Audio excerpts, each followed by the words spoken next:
Good evening students. आज का जो हमारा टॉपिक है वो है राष्ट्रीय विकास परिषद। इससे पहले मैं आपको टॉपिक पढ़ा चुकी हूँ नीति आयोग का। तो नीति आयोग, जैसा कि हमने टॉपिक में पढ़ा भी था, योजना आयोग के स्थान पर गठित किया गया है। यानी योजना आयोग को अबॉलिश किया गया और उसके स्थान पर नीति आयोग को लाया गया। तो जो राष्ट्रीय विकास परिषद था या राष्ट्रीय विकास परिषद जो है, उसकी स्थापना योजना आयोग के एक सहयोगी संगठन के रूप में की गई थी, एक सुपरवाइजरी संगठन के रूप में की गई थी। इसका जो मुख्य ड्यूटी थी, इसका जो मुख्य काम था, वो था योजना आयोग को सलाह और सहायता देना पॉलिसी मेकिंग में और उसकी इम्प्लीमेंटेशन में। अब देखिए, इस समय जो हम राष्ट्रीय विकास परिषद के बारे में पढ़ रहे हैं, तो ये ज़्यादातर पुराने नोट्स हैं। इसमें इसका गठन भी मैं आपको बताऊंगी, इसके उद्देश्य भी बताऊंगी, इसके कार्य भी बताऊंगी, क्योंकि बुक में ये टॉपिक दिया हुआ है। लेकिन अगर हम सही मायनों में आज के कॉन्टेक्स्ट में समझना चाहें तो जो राष्ट्रीय विकास परिषद है, इसकी प्रासंगिकता पर काफ़ी सवाल खड़े हो चुके हैं। 2012 में इसकी आखिरी बैठक हुई थी, जो कि इसकी 50वीं बैठक थी, और इसने 12वीं पंचवर्षीय योजना को उस बैठक में पास किया था, जो कि 2017 में ख़त्म हो गई है। 12वीं पंचवर्षीय योजना 2012 से 2017 तक थी, जो कि ख़त्म हो गई है। और उसके बाद अब हम पंचवर्षीय योजनाओं के नियोजन प्रक्रिया को नहीं अपना रहे हैं, अब हम दूसरे तरीके अपना रहे हैं। और इसकी देखिए, जब आप गठन पढ़ेंगे तो आप जानेंगे कि इसकी जो मेन थीम थी, इसका जिस उद्देश्य के साथ इसका गठन किया गया था, वो इस उद्देश्य के साथ किया गया था कि योजना आयोग में, क्योंकि राज्यों की भागीदारी उतने वृहद स्तर पर नहीं है, तो एक जब योजना रखी जाए, उसका खाका तैयार किया जाए, तब उसमें राज्यों की भागीदारी हो, इसीलिए एनडीसी का कॉन्सेप्ट लेकर आए थे। अब चूंकि नीति आयोग का गठन ही इस प्रकार से कर दिया गया है कि उसकी गवर्निंग बॉडी में सारे स्टेट शामिल होते हैं, यानी कि अब स्टेट पॉलिसी मेकिंग में और उसके इम्प्लीमेंटेशन में नीति आयोग के साथ खड़े हैं, उसके साथ काम कर रहे हैं। तो एक दूसरी संस्था को राज्य खुद ही मिलजुल कर एक पॉलिसी बनाए और फिर एक दूसरी संस्था में जा कर के बैठ के वहाँ पर उसको पास करें, इसका कोई औचित्य बनता नहीं है।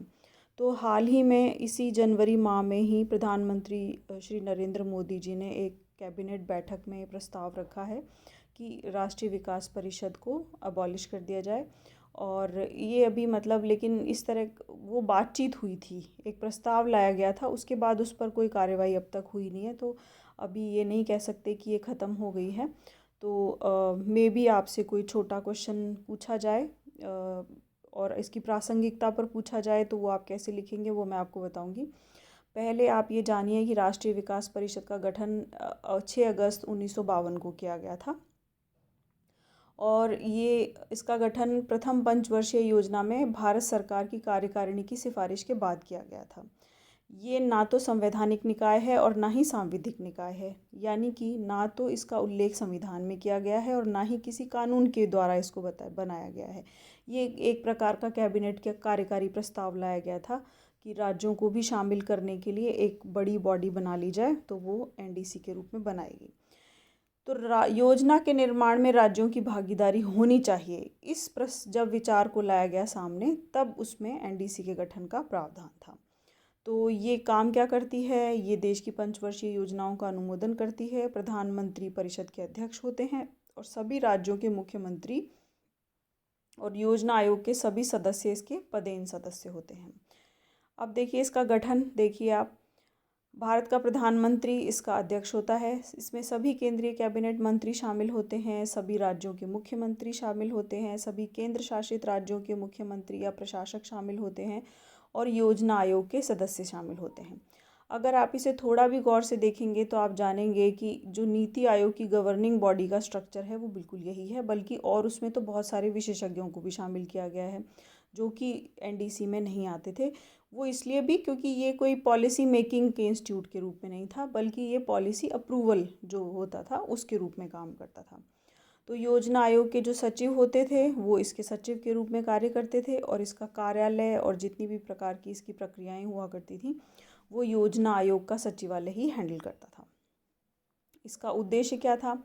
इसके उद्देश्य थे योजना के क्रियान्वयन में राज्यों का सहयोग प्राप्त करना, जैसा कि मैं बता चुकी हूँ कि जब ये बनाया जाता था, इसका ब्लूप्रिंट तैयार किया जाता था पंचवर्षीय योजनाओं को, उनको फिर एनडीसी के सामने रखा जाता था। एनडीसी की बैठक बुलाई जाती थी जिसमें सभी सदस्य कह सकते हैं आप आते थे, प्रधानमंत्री अध्यक्षता करते थे, सभी राज्यों के मुख्यमंत्री और केंद्र शासित प्रदेशों से उपराज्यपाल और योजना आयोग के सदस्य और कैबिनेट मंत्री सब शामिल होते थे और पॉलिसी फॉर्मेशन पे बात करते थे, उसकी इम्प्लीमेंटेशन पे बात करते थे, किस तरह से रिसोर्सेज जनरेट होने चाहिए, देश के कौन आर्थिक विकास को एक सुसंगतता किस प्रकार से दी जा सकती है, कौन कौन से सेक्टर्स पे ज़्यादा फोकस करने की ज़रूरत है, किस एरिया को किस तरह से अप्रोच करने की ज़रूरत है, ये सारे डिस्कशंस जो होते थे वो किए जाते थे।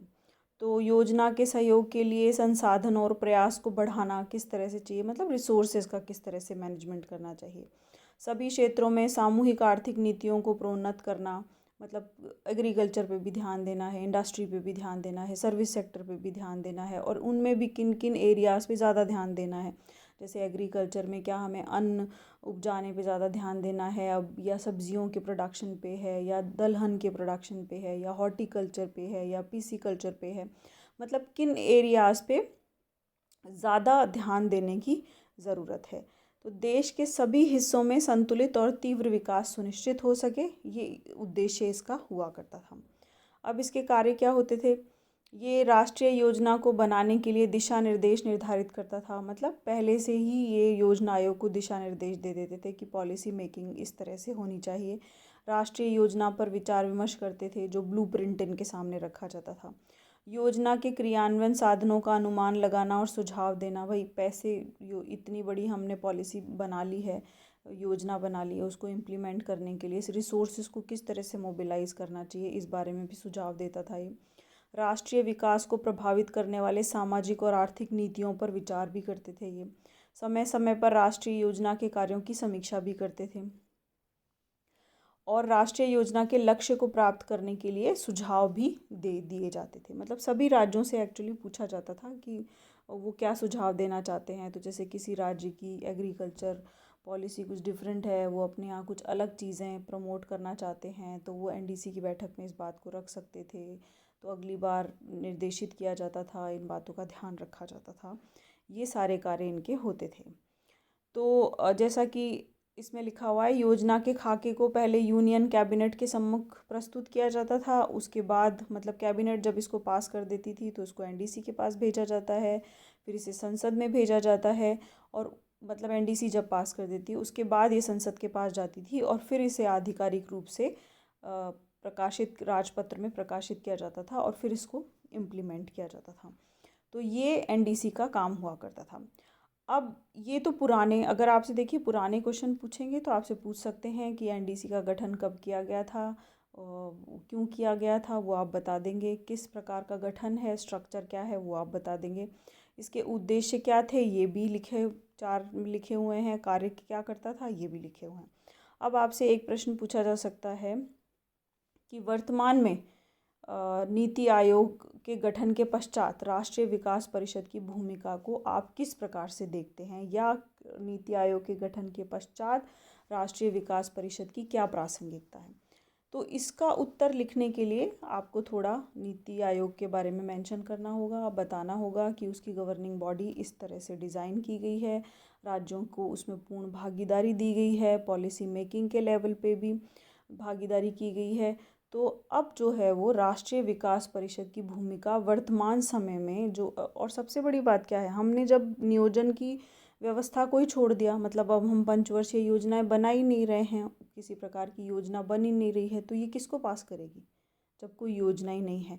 नीति आयोग तो एक थिंक टैंक के रूप में काम करता है, वो सरकार को अलग अलग सेक्टर की किस प्रकार से उसका डेवलपमेंट होना चाहिए और किस प्रकार से वहाँ रिसोर्सेज मोबिलाइज होना चाहिए, इसके बारे में सजेशन देता है सिर्फ गवर्नमेंट को। वो कोई पॉलिसी बनाकर देने का काम नहीं करते, वो तो सरकार को सजेस्ट करते हैं कि इस तरह से इस पे काम किया जाना चाहिए। तो जब कोई बड़े स्तर की योजना बन ही नहीं रही है, कोई पंचवर्षीय योजना नहीं बन रही है, तो वो किस को पास करेंगे। दूसरी बात, जब उसको बनाया भी जा रहा है जो योजना आयोग के, सॉरी, नीति आयोग के जो विजन डॉक्यूमेंट बनाए जाते हैं उनमें भी राज्यों की पूरी भागीदारी होती है। जिस भी राज्य के लिए, जिस भी क्षेत्र के लिए बनाया जाता है तो वहाँ के मुख्यमंत्रियों को उसमें शामिल किया जाता है, विषय विशेषज्ञों को शामिल किया जाता है, शोध संस्थाओं को शामिल किया जाता है। तो अब जब मुख्यमंत्री वहीं जाकर अपनी बात रख सकते हैं तो एनडीसी में अलग से बात रखने की क्या ज़रूरत है। तो कुल मिलाकर के हाल फिलहाल में एनडीसी की जो प्रासंगिकता है उस पर प्रश्न चिन्ह आ गया है और ऐसी आशा है कि भविष्य में सरकार जो है जल्द ही इस पर कोई निर्णय लेगी और इस संस्था को या तो कुछ नया रूप दिया जाएगा या फिर इसे समाप्त कर दिया जाएगा। तो ये आपका टॉपिक है जो मैंने एक ही वीडियो में सिर्फ इसलिए बना रही हूँ, ज़्यादा डिटेल में मैंने नहीं बनाया क्योंकि एक तो ये छोटा टॉपिक है और दूसरी बात ये है कि क्योंकि अब ये एक तरीके से कह सकते हैं आपकी संस्था ही बैक फुट पे जाने की तैयारी में है, तो इसके ऊपर बहुत ज़्यादा डिस्कशंस करने का कोई फ़ायदा नहीं है। तो ये आपका वीडियो है। Thank you so much.